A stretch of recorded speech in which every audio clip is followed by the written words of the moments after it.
नमस्कार, स्वागत आहे तुमचं उमाज मराठी किचनमध्ये। आज आपण बनवणार आहोत असा मैसूर पाक की जो पहिल्याच प्रयत्नात अगदी परफेक्ट जमेल। फक्त 10 ते 15 मिनिटात तयार होणारा आणि तोंडात टाकताच विरघळणारा असा अगदी मार्केटसारखा जाळीदार मैसूर पाक आज आपण घरच्या घरी बनवणार आहोत। ही रेसिपी इतकी सोपी आहे की कुठलाही अनुभव नसतानाही तुम्ही सहज बनवू शकता। चला तर पाहूया जाळीदार मैसूर पाक कसा बनवायचा। मैसूर पाक करण्यासाठी मी 1 कप बेसन पीठ घेतलेलं आहे आणि बेसन पीठ घेताना आपल्याला एकदम असं बारीक दळलेलं घ्यायचं आहे।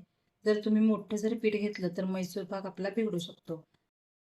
तर आपल्याला हे बेसन पीठ एका बाउलमध्ये ओतून घ्यायचं आहे। आता आपल्याला एक कढई लागणार आहे कारण आपण पाक तयार करणार आहोत। तर त्यासाठी आपण कढई घेतलेली आहे आणि आपण जे सर्व साहित्य घेणार आहे ते एकाच कपाच्या मापाने घेणार आहे। तर 1 कप पिठासाठी 2 कप साखर घ्यायची। तुमच्याकडे कप नसेल तर तुम्ही कोणत्याही वाटीचा या ठिकाणी वापर करू शकता। तर बरोबर हे 2 कप आपल्याला साखर घ्यायची आणि याच मापाने आपल्याला यामध्ये 1 कप पाणी घालायचं आहे।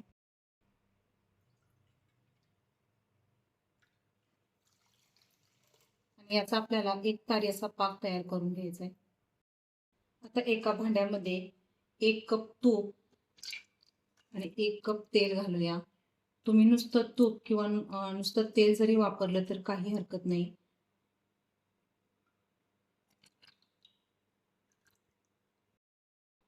तर आता आपल्याला हे तेल आणि तूप मिक्स केलेलं भांडं गॅसवरती गरम करण्यासाठी ठेवायचं आहे।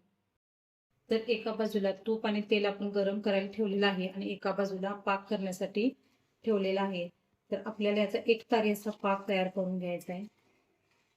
साहित्य तुम्ही अगदी लक्षात ठेवण्यासारखं आहे।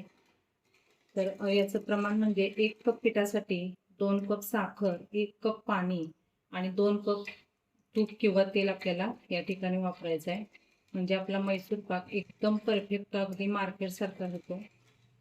तर साखर विरघळेपर्यंत गॅसची फ्लेम आपल्याला मोठी करायची आहे आणि साखर विरघळली की गॅसची फ्लेम आपल्याला कमी करायची आहे। तर पाकाला छान अशी उकळी आलेली आहे आणि यामध्ये आता साखर पूर्णपणे विरघळलेली आहे। तर गॅसची फ्लेम आपल्याला कमी करायची आहे। पाक येण्यासाठी 5-6 मिनिटं तर सहज लागतात। तोपर्यंत आपण इकडे पिठामध्ये 1 पळी तेल तूप आपण जे गरम केलेलं आहे ते घालायचं आहे। कडकडीत असं आपल्याला यामध्ये घालून घ्यायचं आहे आणि हे मिक्स करून घ्यायचं आहे। यामुळे पिठाचा कच्चेपणा जातो। लागलं तर अजून आपण यामध्ये तूप घालू शकतो। अजून थोडंसं लागणारच आहे आपल्याला।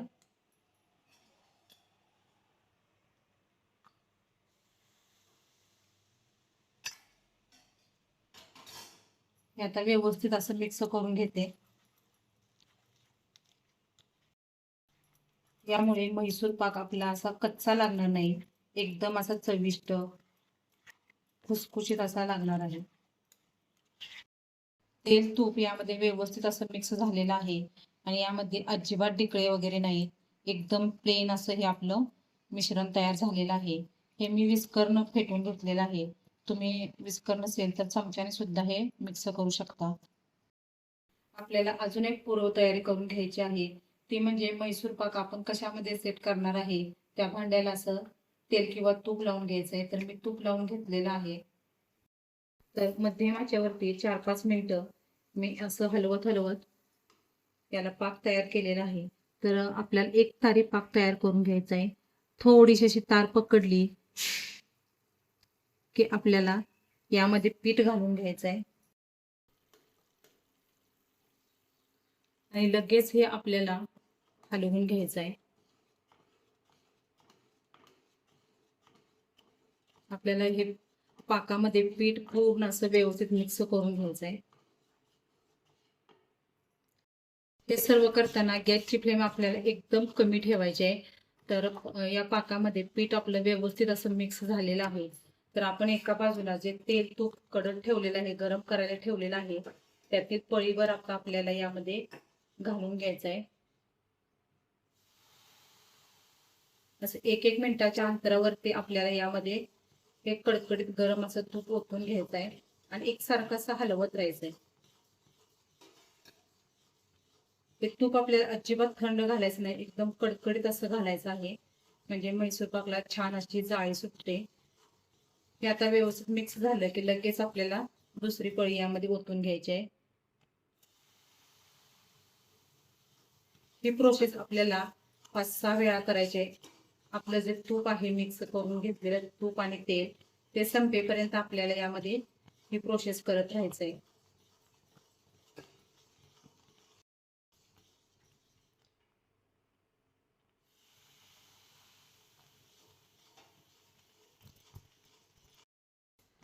आता 5-6 वेळा मी हीच प्रोसेस केलेली आहे. तर आपलं अगदी थोडं तूप शिल्लक राहिलेलं आहे, ते सुद्धा आता मी यामध्ये घालून घेते. आणि हे तूप घातल्यानंतर सुद्धा आपल्याला 4-5 मिनिटं असं हलवत राहायचं आहे. आणि तुम्ही बघू शकता जाळी सुद्धा किती सुंदर दिसत आहे. तुम्ही जर हे प्रमाण जर लक्षात ठेवलं तर म्हैसूर पाक बनवणे अगदी सोपं आहे. तुम्ही पहिल्या प्रयत्नात सुद्धा हा म्हैसूर पाक छान बनवू शकाल. हे हलवण्याची प्रोसेस आपल्याला अजिबात थांबवायची नाही, शेवटपर्यंत असं एकसारखा हात चालवायचा आहे. जर मध्ये स्टॉप केला तर 100% आपला म्हैसूर पाक खाली लागेल. तर आता आपल्याला गॅस बंद करायचा आहे. कढईने जर तेल सोडायला सुरुवात झालेली आहे मिश्रणाने, म्हणजे आपला म्हैसूर पाक ओतण्यासाठी तयार आहे. आपण गॅस बंद करूया आणि पटकन आपण ओतून घेऊया.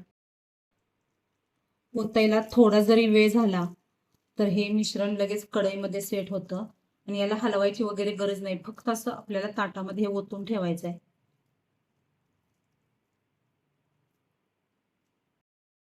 मिश्रण मी ओतून घेतलेलं आहे.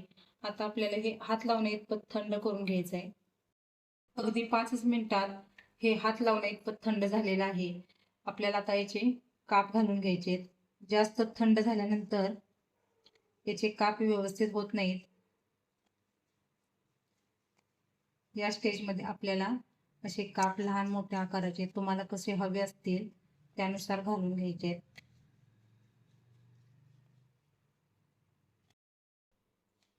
अशा पद्धतीने उभे आणि आडवे आपल्याला काप घालून घ्यायचे. आता काप घालून झालेले आहेत. हे आता आपल्याला पूर्णपणे थंड करून घ्यायचं आहे. अर्धा तास हा म्हैसूर पाक मी पूर्णपणे थंड करून घेतलेला आहे. आता आपण काढून बघूया.